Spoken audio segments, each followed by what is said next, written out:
Next graph है अपना y equal to 1/x²। ठीक है, तो अगर इसके मैं डोमेन पूछूं, ठीक है, तो ऑब्वियसली फंक्शन कब डिफाइन होगा, जब x क्या होगा, डज नॉट इक्वल टू 0 होगा। It means real number minus 0, इसकी डोमेन होगी। अब रेंज की बात करते हैं, ठीक है, हमें सारी वैल्यू मिलेंगी इसकी y की, ऑब्वियस है ना, बट जीरो नहीं मिल सकता हमें, ठीक है, जीरो नहीं मिल सकता। इसका ग्राफ देखते हैं, तो ये ग्राफ किसका है, y इक्वल टू 1/x² का। तो ये इनफाइनाइट से आ रहा है मतलब, बट ये जीरो नहीं होगा, ठीक है, एक्स एक्स को ये कट नहीं करेगा, एक्स एक्स को कट नहीं करेगा, इट मीन्स वाई जीरो नहीं होगा। सिमिलरली यहाँ पे बाकी इनफाइनाइट तक जाएगा, ठीक है, इसकी जो हाइट होगी वो जीरो से लेके क्या होगी, इन्फिनिटी, बट जीरो इंक्लूड नहीं होगा, तो इसकी जो रेंज होगी वो क्या होगी, जीरो से लेके इन्फिनिटी। ठीक है, अच्छा जीरो इसलिए नहीं कर सकता क्योंकि अगर मान लो एक्स इन्फिनिटी को जाता है तो समथिंग बाय जीरो क्या हो जाएगा, सॉरी समथिंग बाय इन्फिनिटी क्या हो जाएगा, जीरो हो जाएगा। तो वाई कहाँ पे जाएगा, इन्फिनिटी की तरफ, इन्फिनिटी सॉरी जीरो की तरफ जाएगा, बट जीरो एक्चुअल में होगा नहीं। और जब x जीरो की तरफ जाएगा तो y कहाँ पे जाएगा, इन्फिनिटी की तरफ। ठीक है, तो इसके जो डोमेन होगी वो रियल माइनस जीरो, और रेंज क्या होगी, जीरो से लेके इन्फिनिटी। ऑब्वियस है नेगेटिव नंबर तो आएगा नहीं, और जीरो आ नहीं सकता। जीरो आने के लिए x को इन्फिनिटी डालना पड़ेगा, और इन्फिनिटी तो कोई नंबर होता नहीं है, अप्रोच करेगा जीरो की तरफ। ठीक है, तो इस ग्राफ को हमें याद कर लेना, y इक्वल टू 1/x², और इससे पहले हमने क्या करा था, y इक्वल टू 1/x, जो क्या था, रेक्टेंगुलर हाइपरबोला। ठीक है,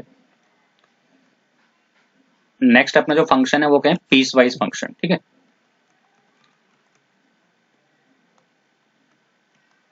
तो पीस वाइज फंक्शन में सबसे पहला फंक्शन क्या है, एब्सोल्यूट वैल्यू फंक्शन, या फिर जिसको हम बोलते हैं क्या, मॉडुलस ऑफ फंक्शन।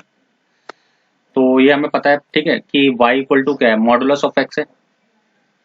तो ये कैसे खुलेगा, या तो ये प्लस एक्स ओपन होगा, या फिर क्या होगा, ये माइनस एक्स। प्लस एक्स कब ओपन होता है, जब x क्या हो, greater than equal to zero, और माइनस एक्स कब ओपन होगा, जब x क्या हो, लेस देन जीरो।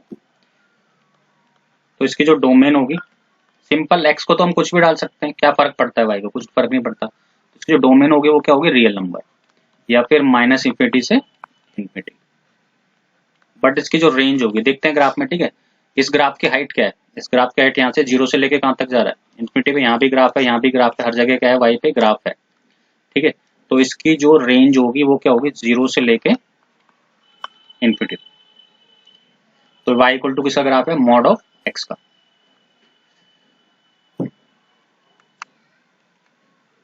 अच्छा कभी कभी एग्जामिनर क्या है इसका, मान लो इसका ग्राफ पूछ ले, वाई इक्वल टू किसका, mod of x minus one का। तो क्या है, पहले इसको जीरो डाला, इसका टर्निंग पॉइंट चेक कर लिया, एक्स इक्वल टू कितना, वन। तो एक्स इक्वल टू वन से स्टार्ट है ग्राफ, ये एक्स है और ये कितना है, वाई है। तो एक्स का वन मान लेते हैं यहाँ पे, 1,0। तो ये ग्राफ ऐसे वी शेप का ही बनता है। तो इसके अगर तुम डोमेन पूछोगे तो फिर से डोमेन इसकी क्या आएगी, रियल नंबर ही आएगी। और इसके अगर मेरे से तुम रेंज पूछोगे तो भी रेंज सेम ही आएगी, जीरो से लेके कहाँ तक, इन्फिनिटी। रेंज का मतलब वाई की वैल्यू, डोमेन का मतलब एक्स की वैल्यू। और अगर मान लो मैं ग्राफ इसका निकालना है x+1 का, तो पहले इसका टर्निंग पॉइंट चेक कर लिया, एक्स इक्वल टू कितना आ जाएगा, -1। इट मीन से ग्राफ कहाँ से स्टार्ट होगा, यहाँ पे -1,0 से।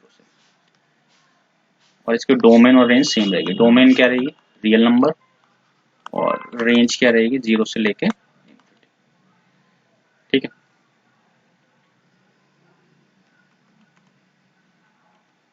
नेक्स्ट अपना फंक्शन है सिग्नम फंक्शन। ठीक है, नेक्स्ट अपना क्या है, सिग्नम फंक्शन। अब ये सिग्नम फंक्शन क्या होता है, जैसे y इक्वल टू क्या है अपना, सिग्नम ऑफ x है। ये जो अपना y इक्वल टू क्या है, सिग्नम ऑफ x है, इसको ऐसे लिखते हैं SGN। ठीक है, अब ये इस फंक्शन में होता क्या है, modulus of x upon x, या फिर x अपॉन में मॉडुलस ऑफ x। तो अगर मान लो ये modulus of x upon x है, तो दो केस बनते हैं, या तो x क्या होगा, ग्रेटर देन जीरो होगा, या फिर x क्या होगा, लेस देन जीरो होगा। अगर x ग्रेटर देन जीरो होगा तो ये प्लस एक्स की तरह खुलेगा, तो ये वन आ जाएगा। और अगर x क्या होगा, लेस देन जीरो, तो माइनस एक्स की तरह खुलेगा, तो ये -1 हो जाएगा। तो वो यहाँ पे लिख रहा है, अगर x क्या है, ग्रेटर देन जीरो है, तो ये प्लस एक्स की तरह खुलेगा, तो ये +1 आएगा। और अगर x क्या है, लेस देन जीरो है, तो कितना आ जाएगा, ये -1 आएगा। और x इक्वल टू जीरो पे इसकी वैल्यू क्या होगी, जीरो होगी। ये इसकी लिमिटिंग वैल्यू है। ठीक है,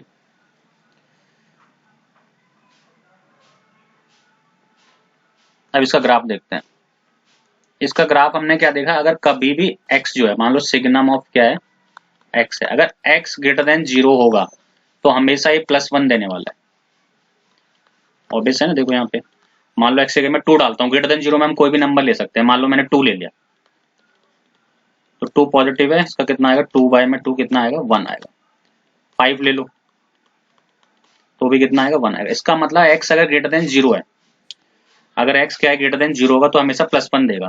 तो यहाँ पे क्या है, x 0 से बड़ा है तो हमेशा क्या देगा, ये +1 देगा, देता रहेगा ऐसे ही, ठीक है।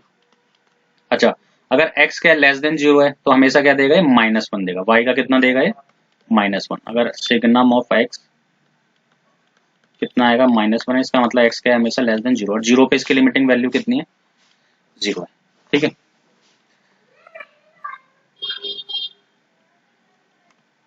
ठीक है, इस पे एग्जामिनर एक अच्छा सा क्वेश्चन भी बना सकता है। अगर मान लो सिग्नम ऑफ कुछ भी दे दिया, मान लो x² + x + 1 दे दिया, अब बोलेगा इसका आंसर कितना है।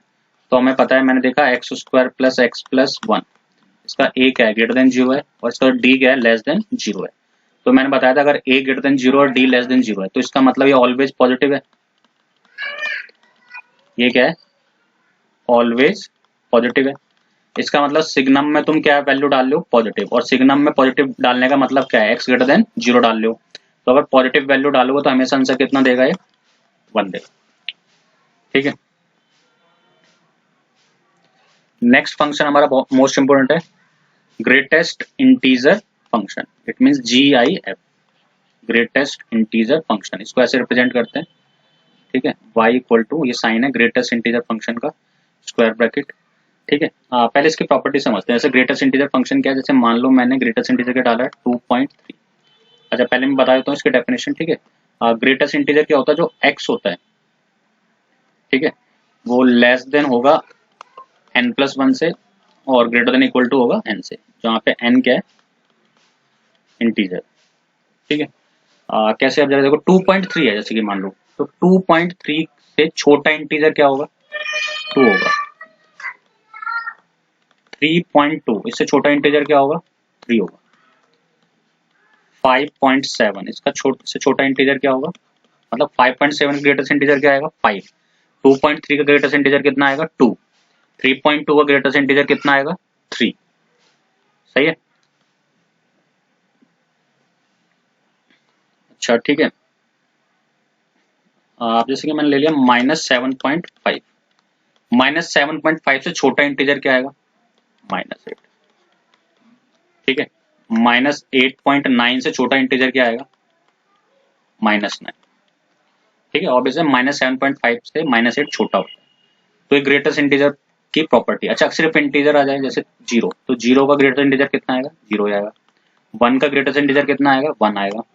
-2 का ग्रेटेस्ट इंटीजर कितना आएगा, -2 आएगा, ठीक है। ओके, अब इसका हम ग्राफ देखते हैं, ठीक है।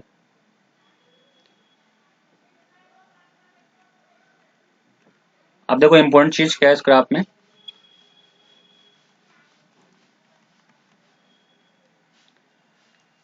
अब जैसे कि मैं क्या करता हूँ, पहले मैं ग्रेटेस्ट इंटीजर के आगे इसमें डालता हूँ -0.2, तो उससे छोटा इंटीजर क्या आएगा, 0 आएगा। अच्छा, 0.5 डालता हूँ तो भी कितना आएगा, 0 आएगा। 0.8 डालता हूँ तो भी कितना आएगा, 0 डाल। 0.99 डालता हूँ तो भी कितना आएगा, 0 आएगा। बट जैसे ही 1 डालता हूँ तो कितना आएगा, 1 आएगा, और 0 डालता हूँ तो कितना आएगा, 0 आएगा। इट मीन्स अगर कोई वैल्यू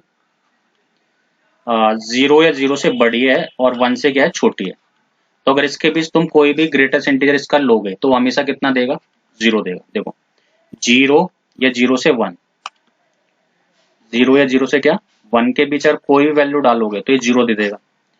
1 और 2 के बीच कोई भी वैल्यू डालोगे तो y = क्या दे देगा, ये 1 दे देगा।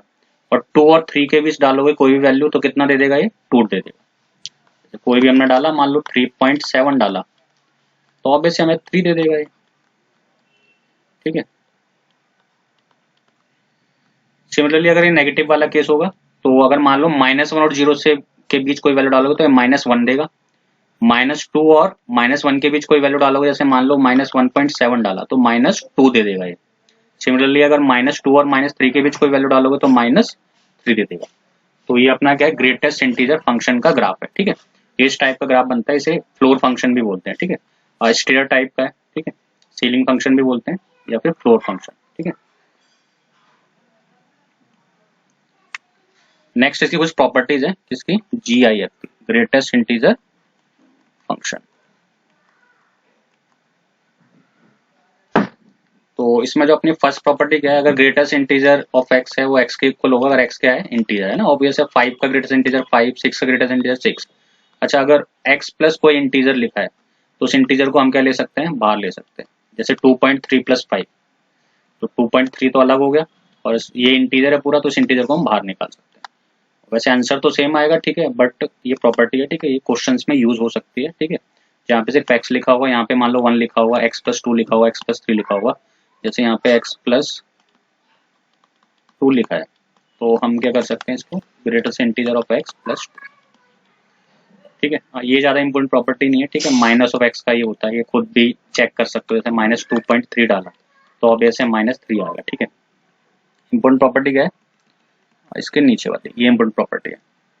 इस प्रॉपर्टी में क्या है, अगर ग्रेटेस्ट इंटीजर ऑफ एक्स है plus greatest integer of minus x है, तो ये 0 देगा अगर एक्स किससे बिलोंग कर रहा है, इंटीजर से, और ये -1 देगा अगर एक्स किससे, एक्स बिलोंग नहीं कर रहा, किससे, इंटीजर से। जैसे एग्जांपल के लिए मैंने क्या किया, 2 डाला इंटीजर, एक्स की जगह 2 डाला, और यहाँ -2 डाला, तो 2 का ग्रेटेस्ट इंटीजर 2 ही होगा, और -2 का ग्रेटेस्ट इंटीजर -2 ही होगा, तो आंसर कितना आ गया, 0।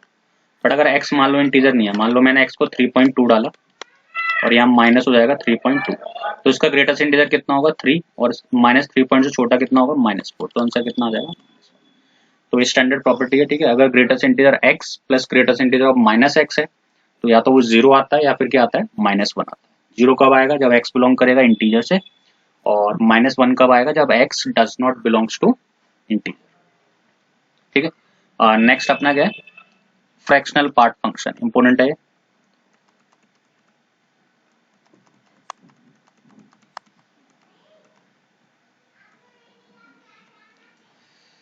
ठीक है, फ्रैक्शनल पार्ट फंक्शन, ठीक है। अब फ्रैक्शनल पार्ट फंक्शन क्या होता है, जैसे पहले तो मैं समझाता हूँ कि फ्रैक्शनल पार्ट होता क्या है। तो जैसे कि मैंने कुछ लिखा, जैसे मैंने बोला कि 2.3 है, तो उसका फ्रैक्शनल पार्ट कितना होगा, 0.3 होगा। मैंने बोला कि 5.7 है, तो इसका फ्रैक्शनल पार्ट कितना होगा, 0.7 होगा। नंबर क्या है, पॉजिटिव है, ठीक है। अगर नंबर नेगेटिव है, मान लो -1.7 है, तो उसका फ्रैक्शनल पार्ट कितना होगा, 0.3 होगा। ये कैसे निकालते हैं, 1 में से 0.7 क्या कर देना, माइनस कर देना, तो इसका फ्रैक्शनल पार्ट कितना आ जाएगा, 0.3। अब इसको हम रिप्रेजेंट करते हैं ऐसे करली ब्रैकेट से, ठीक है, फ्रैक्शनल पार्ट ऑफ एक्स।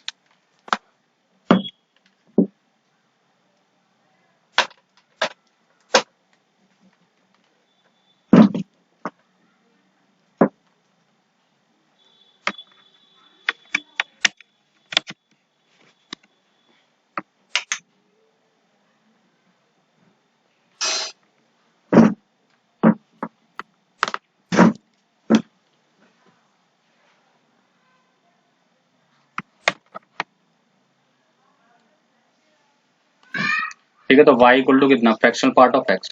और इम्पोर्टेंट चीज क्या है, जो x होता है, कोई भी नंबर होता है, वो fractional part of x plus उसके ग्रेटेस्ट इंटीजर के क्या होता है, इक्वल होता है। इंपोर्टेंट प्रॉपर्टी है बहुत ही, ठीक है। x can be express as fractional part of x plus greatest integer of x। जैसे मैं समझाता हूँ इसे, ठीक है। जैसे कि मान लो तुम्हारे कोई पास कोई x नंबर है, मान लेते हैं 5.7, ठीक है। तो एक बार मैंने 5.7 का ग्रेटेस्ट इंटीजर लिया, तो कितना आएगा, 5 आएगा। अच्छा, मैंने 5.7 का फ्रैक्शनल पार्ट लिया, तो कितना आएगा, 0.7 आएगा। तो 5 प्लस 0.7 किसके इक्वल होगा,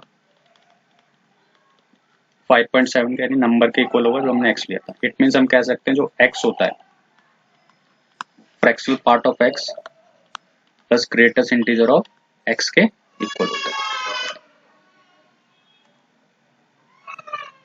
ठीक है। तो इसकी जो डोमेन होगी, कि जो इसकी जो डोमेन होगी वो क्या होगी, एक्स में हम कुछ भी डाल सकते हैं, रियल नंबर, कोई प्रॉब्लम नहीं है। बट इसकी जो रेंज होगी, रेंज देखो, रेंज क्या होती है, वाई, इसकी जो जो भी फंक्शन है उसकी क्या होती है, हाइट होती है। तो इस फंक्शन की हाइट कहाँ से, 0 से लेके 1 तक, बट 1 इंक्लूड नहीं है, क्योंकि किसी भी नंबर का फ्रैक्शनल पार्ट 1 तो होता नहीं है कभी भी, ठीक है। जैसे मैं कहता हूँ भाई 7 का फ्रैक्शनल पार्ट क्या हुआ, तो 0 होगा, क्योंकि 7 में कोई फ्रैक्शनल पार्ट है ही नहीं। फ्रैक्शनल पार्ट ज्यादा तक कहाँ तक जा सकता है, 0.999 तक जा सकता है। फ्रैक्शनल पार्ट मिनिमम कितना होता है, 0 हो सकता है, मैक्सिमम 0.999 तक जा सकता है, उससे ज्यादा नहीं हो सकता। तो इसकी जो रेंज होगी वो क्या होगी, 0 से लेके 1 होगी। इसलिए हम बोल सकते हैं जो फ्रैक्शनल पार्ट है वो है तो 0 या 0 से बड़ा होगा, और 1 से क्या होगा, हमेशा छोटा होगा। तो इसकी डोमेन क्या है, रियल नंबर है, और रेंज क्या है, 0 से लेके 1 है, ठीक है। अच्छा, ग्रेटेस्ट इंटीजर में हम इसकी डोमेन रेंज लिखना भूल गए हैं, ठीक है। डोमेन रेंज लिख देते हैं,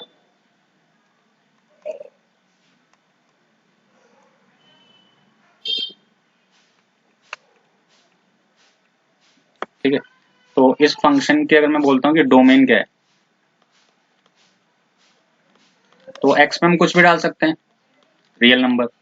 बट रेंज में देखो तुम, ठीक है, रेंज का मतलब है मैंने 0.8 का फ्रैक्शनल पार्ट निकाला, 0 आया, 1 का सॉरी 1 का ग्रेटेस्ट इंटीजर निकाला, 1 आया, 0.8 का ग्रेटेस्ट इंटीजर निकाला, 0 आया, आप 3.7 का ग्रेटेस्ट इंटीजर निकाला, 3 आया, ठीक है। इट मीन्स हमें जो रेंज है वो हमेशा इंटीजर मिलने वाला है, सही है। तो ग्रेटेस्ट इंटीजर फंक्शन की जो डोमेन होती है वो रियल नंबर होती है, और रेंज क्या होती है, इंटीजर होती है।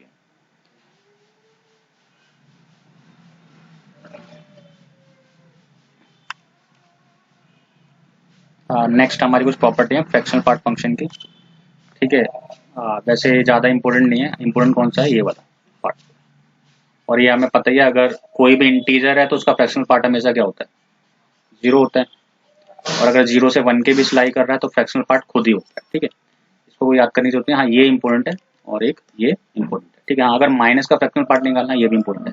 जैसे मान लो -1.7 का फ्रैक्शनल पार्ट निकालना है, तो हम क्या करेंगे, 1 में से 0.7 को माइनस कर देंगे, तो कितना फ्रैक्शनल पार्ट आ जाएगा इसका,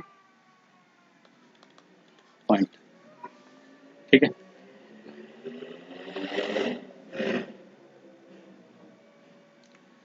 नेक्स्ट हमारा फंक्शन है लीस्ट इंटीजर फंक्शन।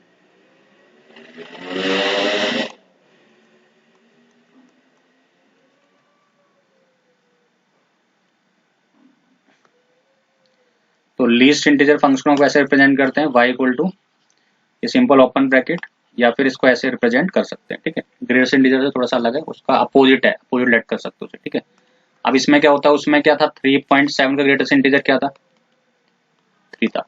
बट 3.7 का लीस्ट इंटीजर क्या होगा, बढ़ जाएगा, 4 हो जाएगा, इंक्रीज कर जाएगा। अब जैसे कि -1.7 का ग्रेटेस्ट इंटीजर क्या था, वहां पे -2 था, बट यहाँ पे कितना आ जाएगा, -1 आ जाएगा। तो सेम उसका थोड़ा सा अपोजिट ग्राफ बन जाएगा, ठीक है। देखो, अगर तुम 0 से 1 के बीच कोई वैल्यू डालोगे तो बढ़ा देगा, यानी 1 की तरफ ले जाएगा। 1 से 2 डालोगे तो 2 की तरफ ले जाएगा, और 2 से 3 डालोगे तो 3 की तरफ। अब ऐसे ही -1 और 0 की तरफ डालोगे तो बढ़ा देगा, नहीं 0 कर देगा। -2 और -1 के बीच डालोगे तो -1 कर देगा। -3 और -2 के बीच -2, और -4 और माइनस के बीच -3, ठीक है। तो अगर मैं इसकी डोमेन पूछता हूँ कि डोमेन क्या होगी इसकी, तो सेम रियल नंबर कुछ भी हो सकता है, ठीक है। और जो रेंज होगी वो भी क्या होगी, कि इंटीजर ही होगी, क्योंकि आंसर तो हमेशा क्या आ रहा है, इंटीजर ही आ रहा है, ठीक है। नेक्स्ट फंक्शन क्या है हमारा, एक्सपोनेंशियल फंक्शन, यानी ए की पावर क्या है, एक्स। इसमें ए की पावर एक्स भी एक्सपोनेंशियल इसी में आता है, क्योंकि ए चेंज हो सकता है, ए कुछ भी हो सकता है।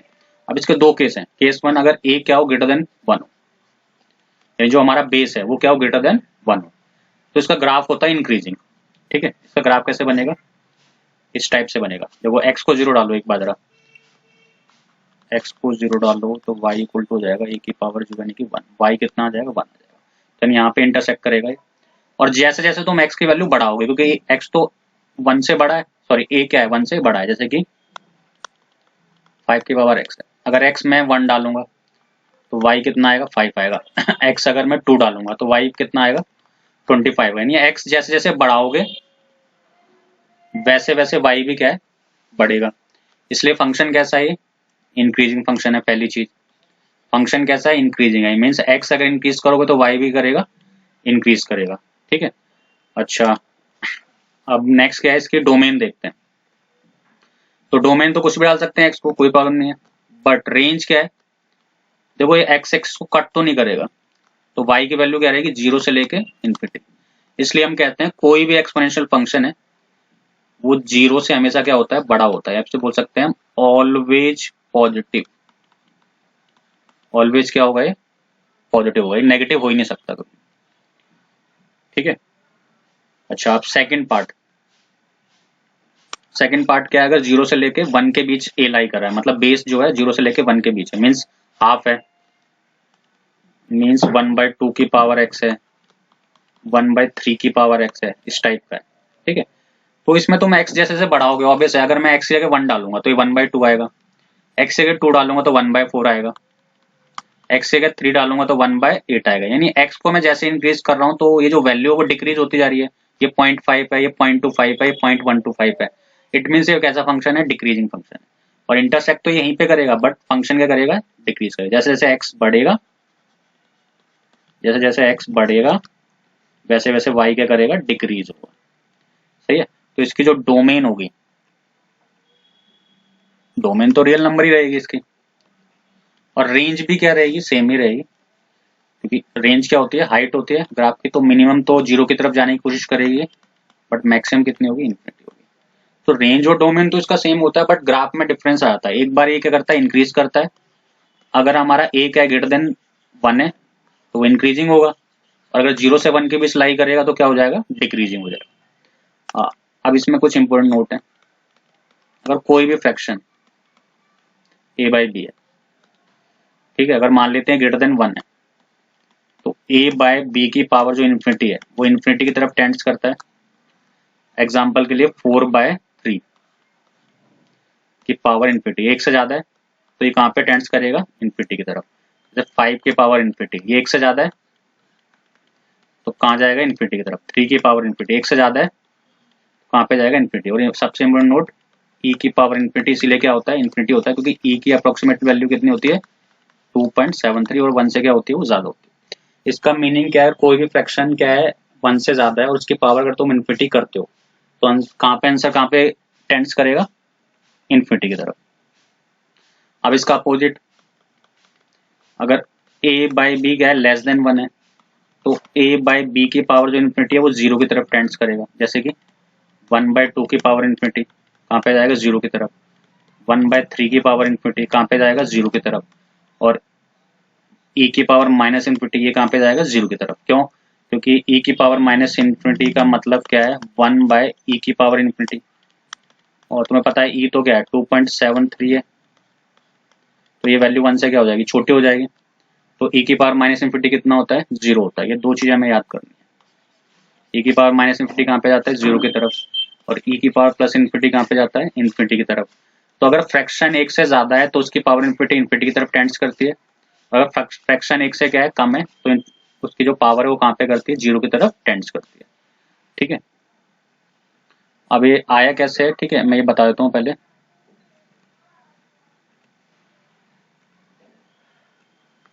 जैसे कि मेरे पास क्या है, 1/2 है,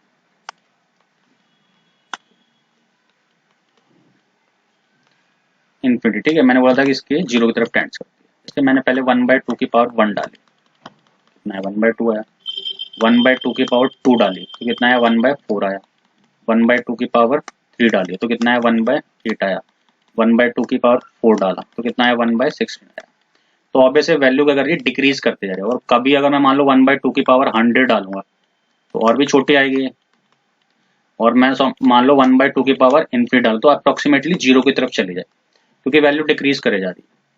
ठीक है, सिमिलरली जो इंक्रीज वाला होता है उसमें इन्फिनिटी की तरफ जाती है। 2 की पावर 1 2, 2 की पावर 2 4, 2 की पावर 3 8, बढ़ता जा रहा है। 2 की पावर 100 और भी ज्यादा होगा।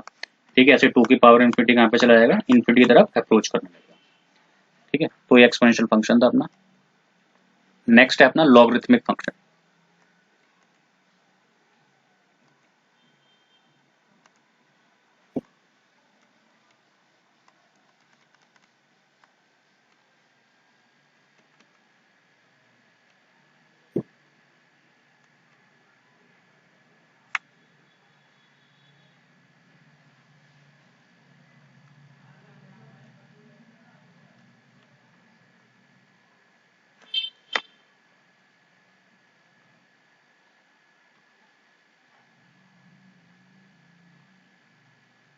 ठीक है। लॉगरिथमिक फंक्शन का केस 1,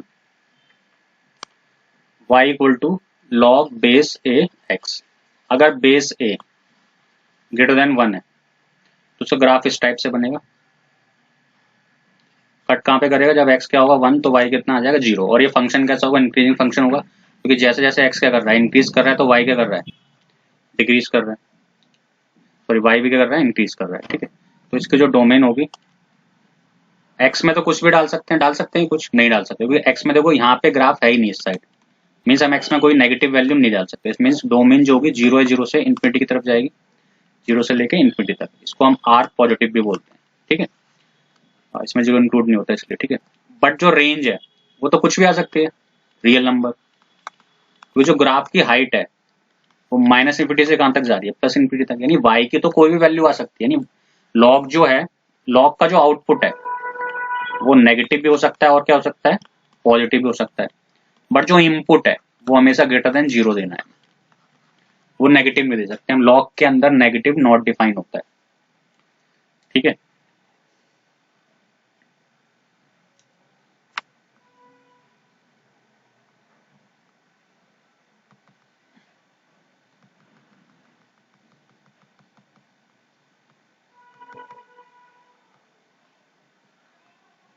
इसके बाद अपना केस 2।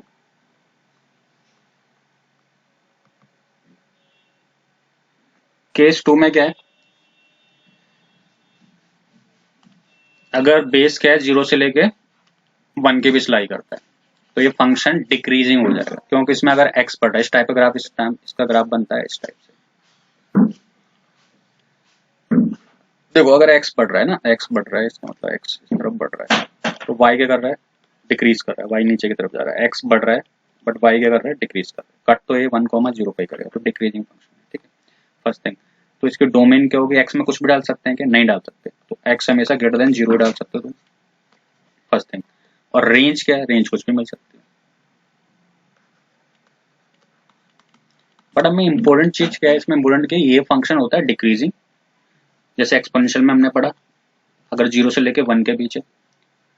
और दूसरा फंक्शन हमारा क्या होता है, अगर a ग्रेटर देन 1 है तो वो क्या होता है, इंक्रीजिंग फंक्शन होता है। तो इसका मतलब क्या है,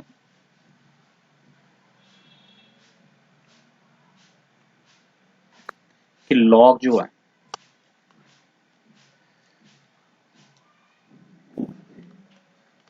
जैसे लॉग बेस ax लिखा है, तो x को तो मैं ग्रेटर देन 0 ही डालना है। मतलब लॉग नेगेटिव डिफाइन ही नहीं होता। मान लो यहाँ पे कोई नेगेटिव नंबर डाल दूं 5, तो नॉट डिफाइंड। बट लॉग जो है, जैसे लॉग बेस 1/2, ये नेगेटिव वैल्यू दे सकता है। लॉग नेगेटिव और पॉजिटिव वैल्यू दोनों दे सकता है, मतलब पॉजिटिव भी और नेगेटिव वैल्यू भी। बट जो इनपुट है वो तुम ग्रेटर देन 0 ही देना पड़ेगा उसे, अदरवाइज वो डिफाइन नहीं होगा।